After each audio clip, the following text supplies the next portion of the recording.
Good morning, students, and my dear friends. I'm Dr. Shalini Shukla, and today is 11th of March 2022, Friday. Motivation of the day is very often a change of self is needed more than the change of scene. आज के discussion में हम ये सारे news article cover करेंगे।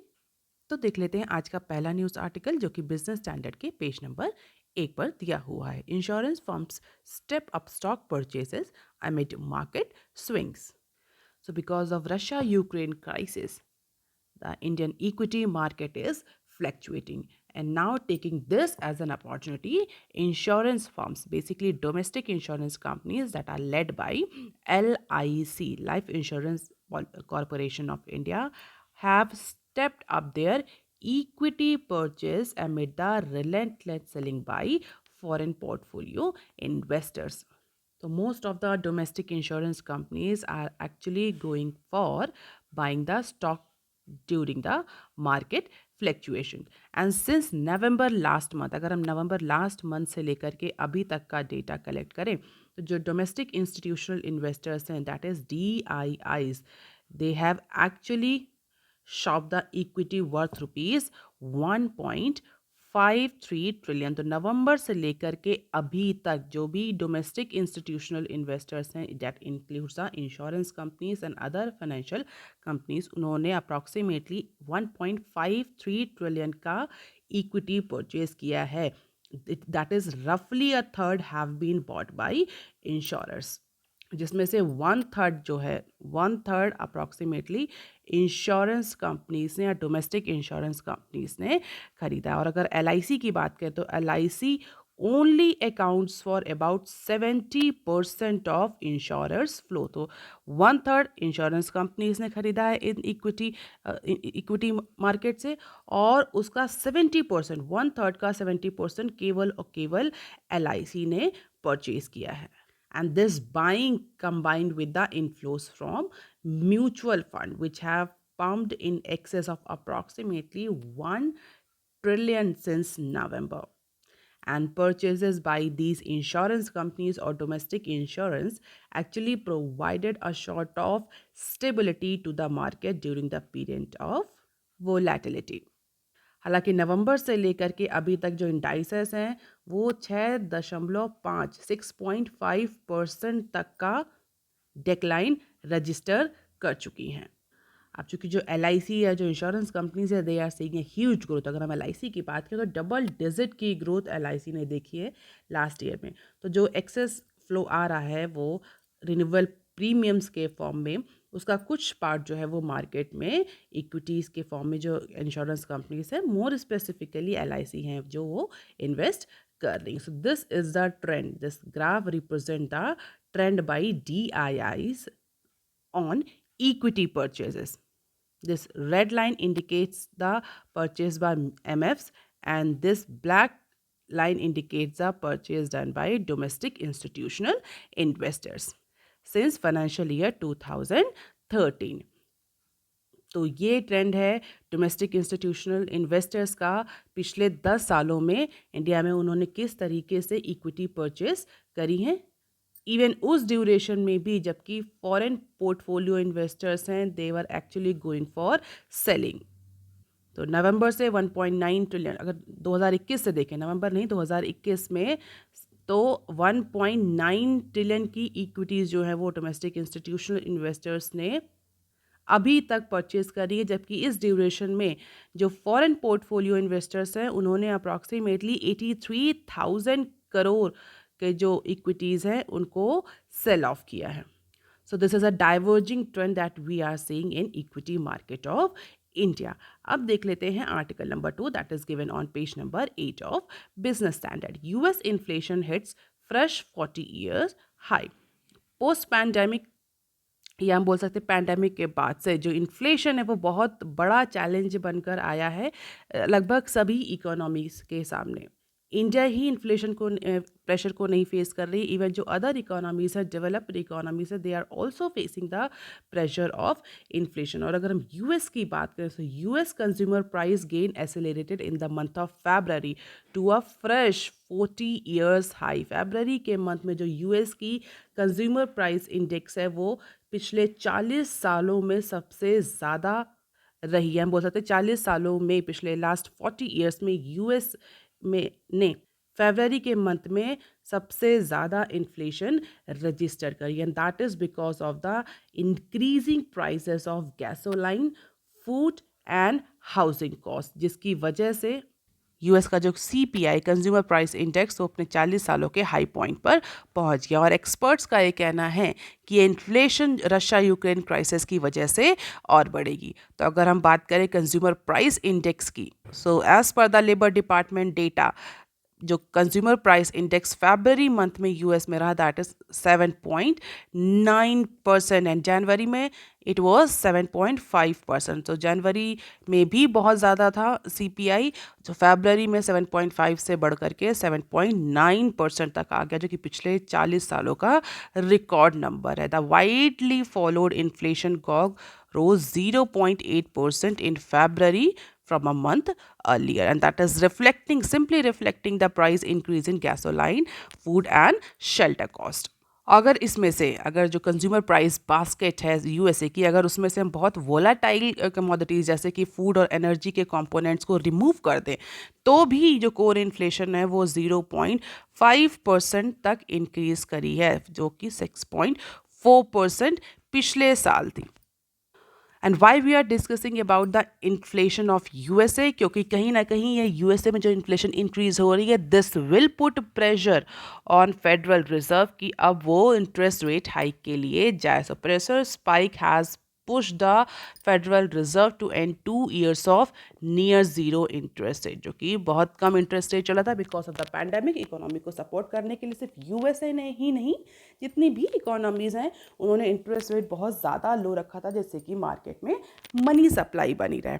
But जिस तरह से इन्फ्लेशन बढ़ रही है, उससे जो फेडरल रिजर्व है वो अंडर प्रेशर है कि बहुत जल्दी ही पॉलिसी नॉर्मलाइजेशन पर जाया जाए या इंटरेस्ट रेट हाइक पर जाया दिया। और इसी अनसर्टेनिटी की वजह से जो अदर इमर्जिंग ग्लोबल इकोनॉमीज़ हैं उनमें भी इसका इम्पैक्ट देखने को मिल रहा है, क्योंकि जो फॉरेन पोर्टफोलियो इन्वेस्टर्स हैं they are actually selling off because of this uncertainty into the interest rate hike by US federal and Russia Ukraine crisis. और इसीलिए सेल ऑफ हमें इंडियन इक्विटी मार्केट में देखने को मिल रहा है, क्योंकि अगर यूएस में इंटरेस्ट रेट बढ़ रहा है तो that will be more profitable venture for foreign portfolio investors rather than investing into Indian equity, और इसीलिए वो सेल ऑफ देखने को मिल रहा है। तो अगर इन्फ्लेशन बढ़ती रही तो बहुत जल्द ही फेडरल रिजर्व फिर से इंटरेस्ट रेट हाइक पर जाएगा, और उसका इम्पैक्ट हमें इंडिया जैसी जो इमर्जिंग इकोनॉमीज़ हैं उन पर भी देखने को मिलेगा। So this is the trend of US inflation year on year basis in terms of percentage. Blue line indicates the core CPI and orange line indicates the overall CPI index of USA. और हम देखें तो पिछले 20 से 30 सालों में आप बहुत कम एक स्टेबलाइज फॉर्म में हमें सीपीआई दिखा है, बट कुछ ड्यूरेशन में ये बहुत ज़्यादा फ्लक्चुएट किया है। एक पीरियड ऑफ टाइम में it was in negative trend, और अभी रिसेंटली 7.9% का मार्क यूएस के सीपीआई ने अचीव कर लिया है, and that is a very critical situation for USA and federal reserve. अब देख लेते हैं article number 3 that is given on page number 11, gas economy running on empty. This is not an article or a news, it is basically an opinion, जहाँ पर author ने gas को लेकर के, गैस इंपोर्ट एक्सपोर्ट को लेकर के India की जो पॉलिसी है उस पर क्रिटिसिज्म या क्रिटिकल एनालिसिस करिए। तो बहुत शॉर्ट फॉर्म में हम इस पर्टिकुलर आर्टिकल को डिस्कस करेंगे।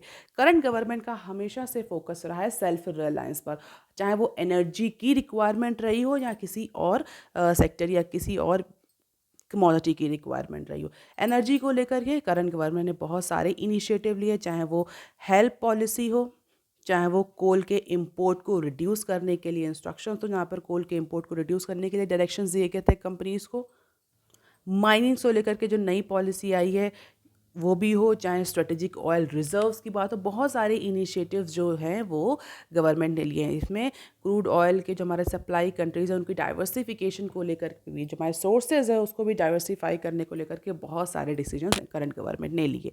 अगर हम एनर्जी सिक्योरिटी की बात करें तो गैस जो है वो आज के टाइम में एक बहुत इंपॉर्टेंट कॉम्पोनेंट है ओवरऑल एनर्जी मिक्स का। वी कैन नॉट अफोर्ड, और any country can not afford to leave gas from their policy perspective. So after committing trillions of rupee on gas infrastructure, one would have expected the government to earmark funds of underground storage along with the pipeline, LNG import terminals, CNG outlets, gas transmission networks. So basically current government का भी focus रहा gas को लेकर के, gas में self dependency या self reliance को लेकर के। गैस एनर्जी का एक इम्पॉर्टेंट कंपोनेंट है, तो जो हमारी गवर्नमेंट है उसका भी फोकस रहा, और गैस को लेकर भी हमारी डिपेंडेंसी रशिया या अदर कंट्रीज़ पर है। तो जिस तरह से स्ट्रेटेजिक ऑयल रिजर्व इंडिया ने बनाए हैं अप्रॉक्सीमेटली 4 प्लेसेस पर, और 4 प्लेसेस पर अभी वो कंस्ट्रक्शन फेज में है। और जो स्ट्रेटेजिक ऑयल रिजर्व में जो ऑयल रिजर्व होता है वो क्रूशल कंडीशंस में या सप्लाई डिसरप्शन की कंडीशन में कंट्री यूज़ कर सकती है, जिससे कि एटलीस्ट 15 से 20 दिन तक इंडिया की एनर्जी सप्लाई में बहुत ज़्यादा इम्पैक्ट नहीं पड़ेगा because of the supply side disruption caused by the other international factor.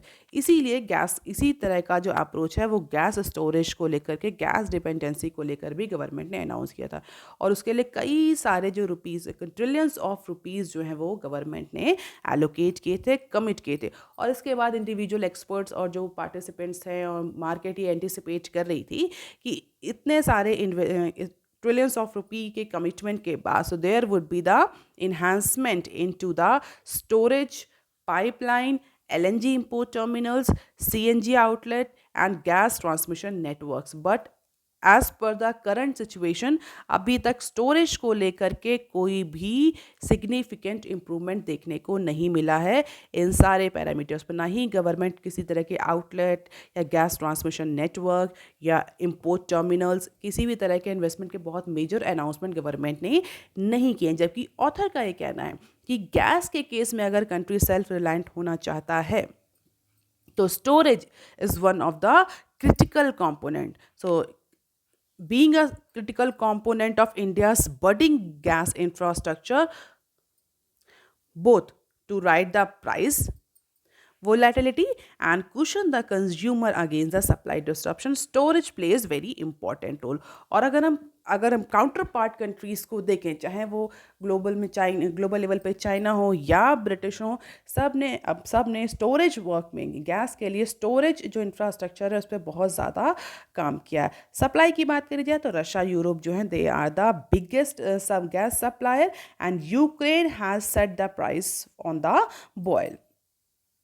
And as per the International Energy Agency, Indian buyers are very price sensitive in case of gas. They basically give importance to the cheap gas, and importance of cheap gas to the country's demand for fuel. So India, being a net importer of gas, is very sensitive to the price fluctuation, and definitely country के और जो economic prospect है उसमें gas के import का बहुत ज़्यादा impact देखने को मिलेगा as per the international energy agency. और अगर इस सिचुएशन में भी अगर इंडिया ने ये लर्न नहीं किया कि जो स्टोरेज है, जस्ट लाइक क्रूड ऑयल, जो स्ट्रेटेजिक स्टोरेज है वो गैस के केस में भी रिक्वायर है, और स्टोरेज के अलावा जो ट्रांसमिशन नेटवर्क है that is also very much और highly required in order to achieve the India's commitment और India self reliance mission in case of gas. और चाइना ने इस पर्टिकुलर फ्रंट पे बहुत अच्छा काम किया। अगर हम बात करें चाइना, तो demand this year is expected for average 407 billion cubic metre over 6 times of India, and China became the world biggest LNG importer last year at 79 millions of ton, thrice of India. India से 3 गुना ज़्यादा। और क्यों China import कर रहा है? Because China has the storage facility. India चाहे कितने भी पॉलिसी बना ले अपने एलएनजी को लेकर के, सीएनजी को लेकर के या गैस को लेकर के, अगर हम इंपोर्ट कर रहे हैं सिर्फ अपनी डिमांड के अकॉर्डिंग, तो कहीं ना कहीं we are very sensitive towards the price fluctuation, towards the supply fluctuation. और यही इंटरनेशनल एनर्जी एजेंसी ने बोला कि क्योंकि इंडिया के पास स्टोरेज नहीं है, तो इंडियन कंज्यूमर्स जो हैं, जो इंडियन बायर्स हैं, गैस बायर्स हैं, they are very sensitive towards the supply disruption and the price fluctuation in international market, whereas China and other countries, those who have made a very efficient, effective storage capacity, transmission capacity and different sort of outlets, they are less sensitive, they are more stabilized in case of gas import. तो जैसा कि India का experience crude oil के export में रहा है, author का कहना है it is a time for India to work on a storage front in terms of gas volume. हालांकि इस बात को करंट गवर्नमेंट ने रियलाइज भी किया है, and the working gas volume in storage has been growing at an average annual 22% in the past 7 years. New Delhi recently announced a vague plan to build a strategic gas storage just like the strategic oil reserves. तो announcement और जो execution है उस part में बहुत difference है, but yes author ने overall बोला है it is critical for Modi government to step on the pedal if they really want to stabilise India for future energy mix fluctuations. So this is the Indian gas economy in billion cubic meters. कितना demand है, कितना production है, क्या LNG का import है, and what is the import dependency of India. तो 2020 में 53% import dependency थी, 21 में 33% और 22 का जो डेटा है वो ये कहता है 49%. इट मीन्स हमारी जो इंपोर्ट डिपेंडेंसी है वो इंक्रीज हो गई है since last year. And author का जो रीज़न साइड करना है वो ये है कि हमारे पास प्रॉपर स्टोरेज कैपेसिटी नहीं है अनलाइक चाइना. तो हम जितनी डिमांड होती है उतना ही हम इंपोर्ट करते हैं, and because of all these reasons we are very much insensitive towards the price and supply chain disruption. और इस पर्टिकुलर इवेंट से इंडिया को लेसन लेना चाहिए as per the author and try to go on mission mode for building the storage infrastructure, transmission infrastructure for gas energy mix. अब देख लेते हैं some other news clips. Amtek Auto likely to be tagged as fraud account. Indian banking को बोले, हम Indian landers का बोले, जिनका 25,000 करोड़ का एक्सपोजर है एमटेक ऑटो ग्रुप में, they are looking at the option to classify the account as a fraud account after MCA sought to recover the fund from the former promoters by moving the Chandigarh bankruptcy court last month. तो अपने 25,000 करोड़ को recover करने के लिए जो Indian lenders हैं, they are looking for a decision to classify the account of Amtek as a fraud account, जिसके बाद से जो उसके असेट्स हैं उनको सेल करके जो लैंडर्स हैं they can recover their amount. तो NCLT चंडीगढ़ में अभी केस फाइल किया गया है, इसीलिए MCA ने केस फाइल किया गया है कि एमटेक के जो अकाउंट हैं और एमटेक ऑटो का जो अकाउंट है उसको फ्रॉड अकाउंट डिक्लेयर कर दिया जाए. तो जल्दी ही NCLT Chandigarh will hear this petition of MCA. Approximately ये एंटिसिपेट किया जा रहा है कि मार्च 31 को ये पटिशन सुनी जाएगी, जहां पर एमटेक के जितने भी असेट्स हैं, उसके प्रमोटर्स के जितने भी असेट्स हैं उनको फ्रीज कर दिया जाएगा, जिससे कि जो इंडियन लेंडर्स हैं they can actually recover their amounts. And banking sources says that MCA has taken action to freeze the promoters' assets in the court, citing the fraud. So let's see how NCLT Chandigarh will execute the matter. अब देख लेते हैं next clip. We expect inflation average at 5.4% in financial year 23. कल के news में हमने S&P के projection के बारे में डिस्कस किया था, जहां पर S&P ने इंडिया और अदर जो इमर्जिंग इकोनॉमीज़ हैं उनके लिए GDP प्रोजेक्शन किए थे और इन्फ्लेशन के प्रोजेक्शन किए थे, जहां पर हमने डिस्कस किया था कि जो S&P का प्रोजेक्शन है वो 5.4% है, 5.3% का है. यही same projection CRISIL rating agency का भी है. As per the CRISIL rating agency, India की जो इन्फ्लेशन रहने वाली है फॉर फाइनेंशियल ईयर 23, ये जो एवरेज 5.4% रहेगी because of the number of factor. Minded student, जो आरबीआई का टारगेट है, एमपीसी मॉनेटरी पॉलिसी कमेटी का टारगेट है इन्फ्लेशन को लेकर के, वो +4 है, यानी 2 से 6 का जो रेंज है वो रेंज आरबीआई या एमपीसी लेकर चलती है। 2 से कम की इन्फ्लेशन नहीं और 6 से ज़्यादा की इन्फ्लेशन नहीं। और अगर हम 5.4 का नंबर देखें तो it is on higher end. तो कहीं ना कहीं आरबीआई के पास बहुत ज़्यादा मार्जिन नहीं रहेगा मार्केट में लिक्विडिटी सप्लाई करने के लिए या मार्केट में लिक्विडिटी को मेंटेन करने के लिए, क्योंकि it's a very high number. ये 5.4 जो है ये हायर एंड का नंबर है। तो अगर CRISIL, S&P they are anticipating 5.4% और 5.5 5.3% of inflation for financial year 23, it's time for RBI to think about their policy posture। अब देख लेते हैं next clip, rupee gains for third day. So Indian rupee जो कि कंटिन्यूअसली वीक हो रहा था because of Russia Ukraine crisis, because of the commodity price increase, because of the supply chain disruption, और आरबीआई के बहुत सारे स्वैप इंटरवेंशंस के बाद से, एग्रेसिव इंटरवेंशन के बाद से जो रुपी है वो थोड़ा सा स्टेबलाइज होना शुरू हुआ है। And as per the recent information, as per the recent news, rupee gain against the dollar for the third consecutive sessions after it hits a lifetime low on Monday. एक student ने पूछा था कि ये swap क्या होता है। तो अगर हम फॉरेन एक्सचेंज स्वैप की बात करें, जनरली चाहे वो आईएनआर, यूएसडी डॉलर स्वैप हो या किसी और करेंसी के स्वैप हो, तो foreign exchange swap is a simultaneous purchase and sale of identical amount of one currency for another with two different value dates and may use foreign exchange derivatives. So simply foreign swap allow the sums of certain currency to be used to fund charges designated in another currency without acquiring the foreign exchange risk. तो simply जो foreign exchange जो foreign currency हम बोल सकते हैं currency में जो rate fluctuations होते हैं उनको avoid करने के लिए swap options में deal किया जाता है। Overall RBI swap option use करती है मार्केट में रुपी या डॉलर की सप्लाई को मेंटेन करने के लिए। अगर हम करेंसी मार्केट की बात करें तो वो भी इकोनॉमिक एक जनरल कंसेप्ट पर चलती है। जिस करेंसी की ज़्यादा सप्लाई होगी वो करेंसी डिवैल्यूएट करेगी, जिसकी डिमांड ज़्यादा होगी वो एप्रिशिएट करेगी। तो आरबीआई ये मेक श्योर करती है कि इंडियन रुपी की सप्लाई इतनी ज़्यादा ना हो कि जो इंडियन रुपी है वो डेप्रिशिएट करने लगे या डीवैल्यूएट करने लगे।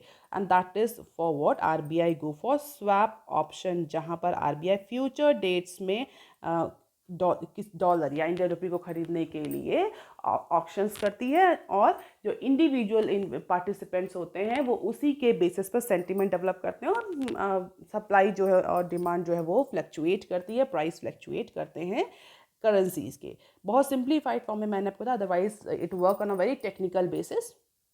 तो बेसिकली आरबीआई स्वैप करती है just to maintain the price और supply and demand of a particular currency. तो लास्ट 3 दिनों से जो रुपी है वो गेन कर रहा है, जबकि मंडे को उसने अपने लाइफ टाइम लो को रजिस्टर किया था as an international crude oil prices come off from a high after OPEC member UAE supported a hike in output. तो अभी फिलहाल के लिए ऐसा ट्रेंड देखने को मिल रहा है, ऐसा कुछ एंटिसिपेशन है कि जो ओपेक नेशंस हैं दे मे इंक्रीज देयर सप्लाई, और जिसकी वजह से जिस तरह से जो ऑयल के प्राइसेस बढ़ रहे हैं वो थोड़ा सा कम हो सकते हैं। इसकी वजह से ऑयल के प्राइस इंटरनेशनल मार्केट में थोड़ा सा डाउन हुए हैं और जिसका इम्पैक्ट हमें अदर मार्केट्स, चाहे वो करेंसी मार्केट हो या स्टॉक एक्सचेंजेस हो, सब पर देखने को मिल रहा है।